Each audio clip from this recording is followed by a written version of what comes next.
Welcome to the series on natural law and consciousness. We're looking at 14 methods of mind control. This is number 10, and this is a denial of truth, the fear of taking proper action in the world, and the fear of ridicule. Now, there's a huge effort to keep people focused on banal entertainment, on money, on entertainment. And most people don't rebel because they don't realize that they are being controlled. It's like a prisoner not being aware that they are in a prison. And it's the purpose of the fallen agenda to keep people in this prison, in this narrow band of frequency, and to prevent them from spiritual awakening. Now, self-policing is ignoring reality. It's preventing others from speaking their truth. Self-policing is acting as sheepdogs to a sheep population. And this is done because they are conditioned and they are programmed. Humanity doesn't need an enslaver beating us down because we're doing that to ourselves. Locking people in cages, people are being imprisoned, giving up their free will and putting other people into a mental prison. We're not aware that we're in a mental and physical prison at a conscious level, but because of this, it is of our design. So we become like the prison guards and the prisoners, and we're giving up our free will and falling into a low level of spiritual awareness. Manipulators of this world use techniques on us regardless of our beliefs of whether they work or not.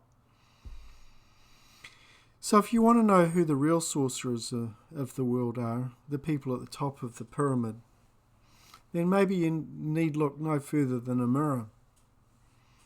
Most people spend most of their lives running away from themselves, and they refuse to acknowledge that perhaps they are the cause of the problem.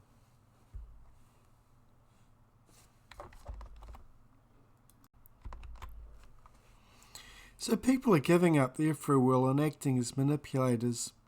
And it's because of this that simply by changing your mind and having the will to change the world will not work, because other people are keeping us in those boxes. However, the more people that wake up, the faster this system of control will collapse. So the objective is first of all to free yourself from mind control, and once you've freed yourself from that mental prison, then you can start to awaken others. The goal is to help others climb over that fence, that state in their mind of mental mind control. Most people don't rebel because they don't realize there's anything to rebel against. And it's because they are willingly choosing to ignore what's going on. The media is a big part of this. It releases stories relentlessly about some fear-based scenario or another.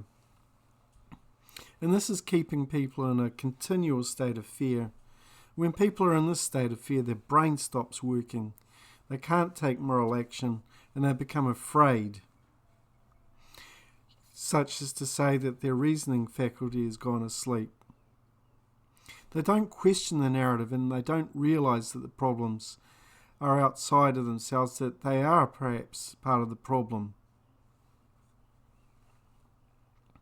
So let's look at some of the negative aspects of what people do to themselves to keep themselves in this mental prison. There are three main self-policing techniques. They are denial, hassle, and ridicule. Denial is one of the greatest forms of fear, and it usually requires that the fear itself be denied. Denial remains one of the most vital factors in suppressing the truth. Denial is a psychological illness. When people are under tremendous psychological stress and suffering, then acknowledging their condition becomes too mentally, emotionally, and physically painful. Cognitive dissonance is a mental discomfort that arises when a person holds two or more contradictory beliefs in their mind. And this can lead to the state of tension, the state of anxiety. This anxiety is when a person tries to reconcile their conflicting thoughts. Denial is cognitive dissonance. which means that a person lies to themselves. Cognitive dissonance is a defense mechanism. It's refusal to acknowledge of a problem's causal factors. Addiction is an example of denial. People with an addiction don't want to admit that they have a problem and that their addiction is self-destructive. People go into denial because of fear. They've chosen fear as their primary mode of consciousness. It's easier to deny and ignore reality rather than feel and confront reality. Addiction is an example. Well, who would want their bodies to be riddled with an addiction? Who would want to be a slave? Who would want all of the problems associated with addiction? Therefore, it's easy to deny it than admit it, than to confront it. It's easier to abdicate responsibility and refuse to take action, and refuse to admit the causal factors, why they became addicted in the first place. But suppose a person does come to the realization that they are the cause of the negative conditions in their life. Then the only sensible solution is to address the issues that cause the disease or illness or enslavement. To reverse negative conditions, it's necessary to assume personal responsibility, to acknowledge the problem and the causal factors, and then take responsibility to reverse them. And that doesn't mean adding to the same polarity that created the problems in the first place. Albert Einstein famously said, "No problem can ever be solved at the same level of consciousness that created it." And that is to say that while fear may have caused the problem, then fear can never undo it. Denial is based on ignorance, and that's based in fear. Therefore, you can never undo any problem that exists through denial. The outward willing refusal of truth becomes self-destructive. The solution is love. And this is an expanded state of consciousness. Love brings the desire to seek the truth, which dissipates the denial and the willing refusal to look at the truth. The first step, though, is to conquer fear. Consciously decide to turn attention towards the root cause of a problem. Seeking truth leads to knowledge, and the process of diagnosing the problem through knowledge based on truth, leads to love. But first, we have to conquer fear. Consciously decide to turn attention towards the root causal factors, and once they are identified, act appropriately with love and the information needed to take proper action. The New Age movement is there to stop people becoming active. Many people in the New Age movement think that they can meditate their way out of problems towards peace on earth. Freedom is not going to be achieved through meditation. However, meditation is beneficial and will help. Knowledge first must be converted into wisdom, and this is taking proper moral action, and it takes courage to conquer fear. If a nation expects to remain ignorant and in a state of civilization, it expects what never was nor never will be. Thomas Jefferson. Freedom and ignorance are opposite to one another. George Orwell called this doublethink, where you could believe black is white, and black is also white, and white is also black. This is cognitive dissonance. An example is people believing that the Twin Towers coming down on 9/11 were caused by 12 hijackers. Muslim hijackers couldn't have caused those buildings to collapse the way they did. They collapsed at freefall speed. The planes hitting the buildings would have caused them to buckle a bit, not collapse. Muslim hijackers could not have placed the explosives on every level of the building that caused it to come down at freefall speed, 9.81 metres per second. So the official story of 9/11 is doublethink. A person knows intuitively that something's wrong, but they refuse to look at it, to accept that truth, because they just can't wrap their minds around the fact that the government would willingly hurt the people. Truth is unacceptable, and so for them the only alternative is to accept the official government lie. People willing to accept a lie are like trained sheep, because the alternative is just too horrible for them to consider. This is willful denial of truth, right-brained imbalance because of fear.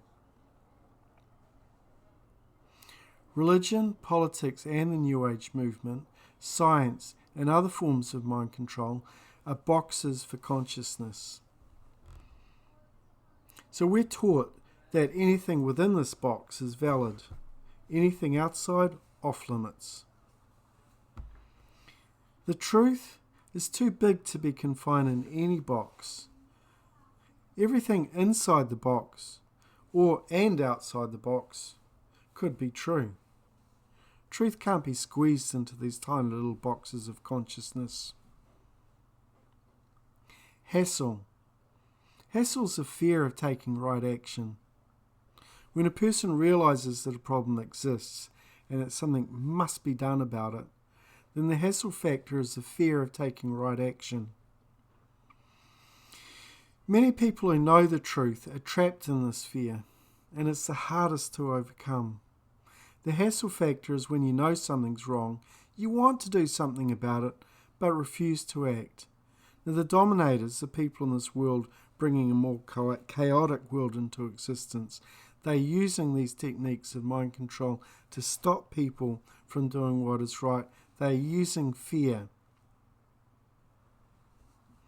There is a special place in hell for those who refuse to do what is right. People are willing to enact violence against others who are doing right. For example, the police.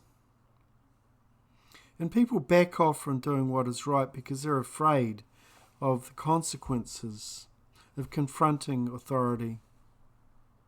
They don't want to deal with the hassle. They don't want to deal with the police.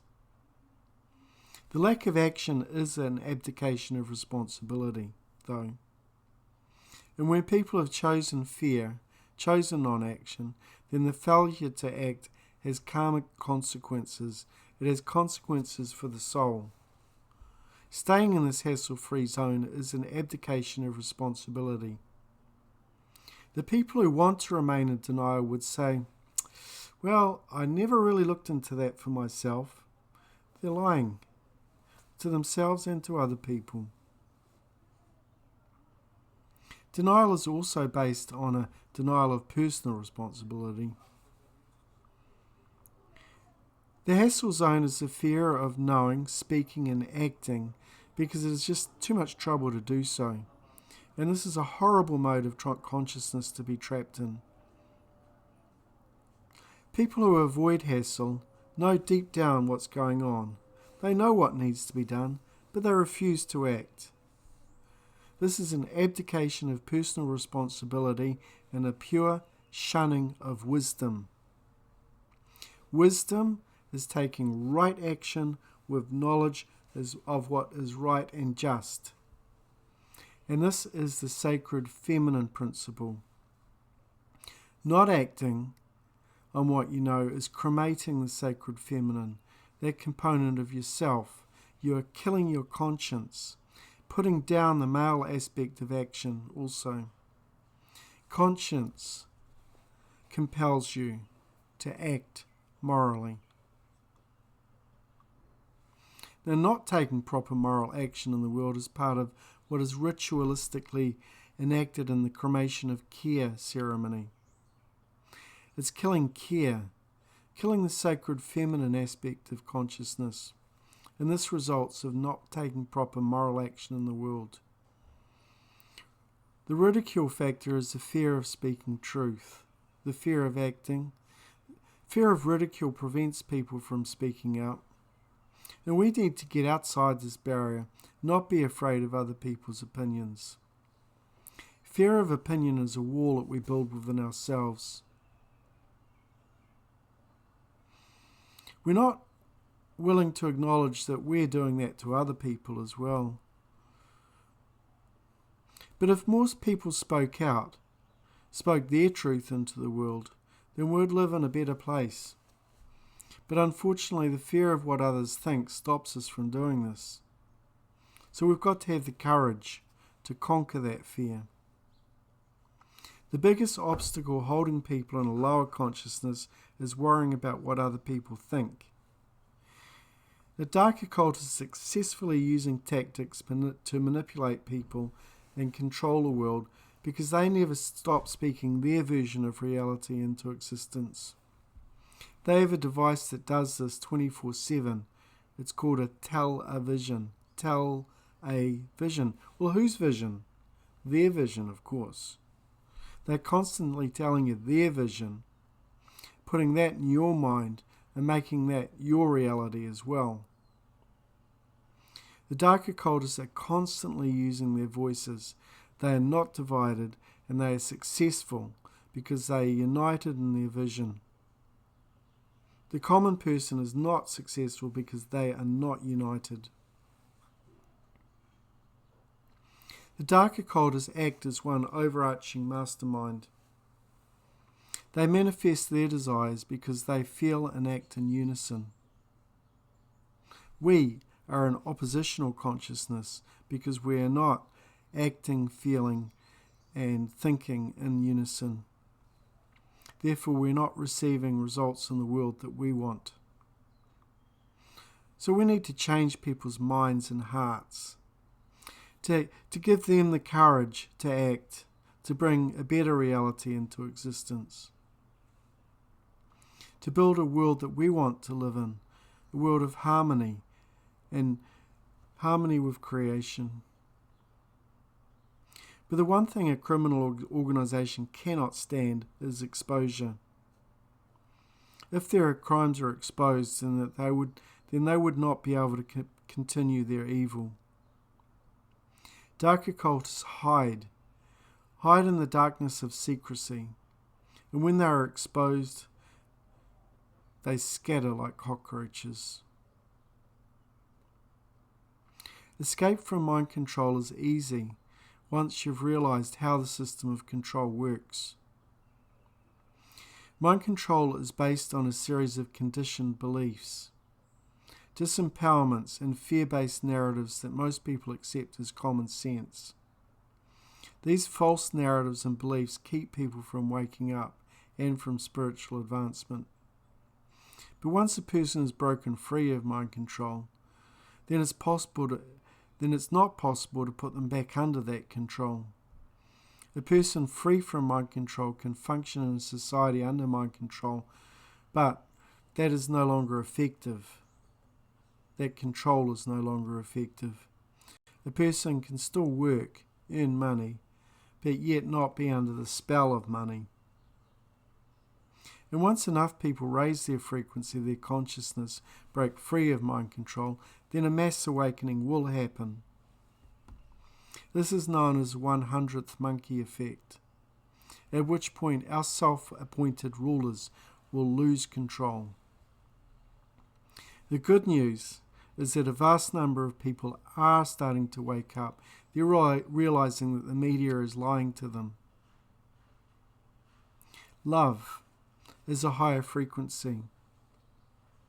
And breaking free of mind control raises a person's frequency and the ability to love. A realization that comes with higher consciousness is that the hologram we call reality is being generated by all living beings. And this means that we are a part of everything, of the consciousness in everything. This connectedness is known as the law of one. It's possible to enter into a state of love for everything, and this experience is becoming one with creation. And in this stage, a person disengages from the mainstream narrative. In this state of oneness, you have expanded your experience to include all beings. This experience of connectedness is akin to how the Creator experiences creation. It's possible to love even those in their unconsciousness are harming others. You have to have the power to create your own reality, which means disconnecting from all the things that do not support where you want to go. Once you've realized that the official media, schooling, and other forms of mind control are there to control you, the simple solution is to disconnect from them. Those systems were never there to support us, to serve our higher good. Once you have disconnected from media and the mind control of money and education, then it's necessary to refuse their ongoing influence. Now, like attracts like, and that's to say that people who are beginning this process of awakening will start attracting people who are also breaking free from mind control. And the more people become aware, the more they will help others to become aware. And you'll also notice that people who are not aware will somehow drop away from your life. Like attracts like. So this concludes our section on the mind control of fear, ridicule, and denial. Join us next time when we'll look at the mind control of religion. If you like this video, please subscribe and join the channel.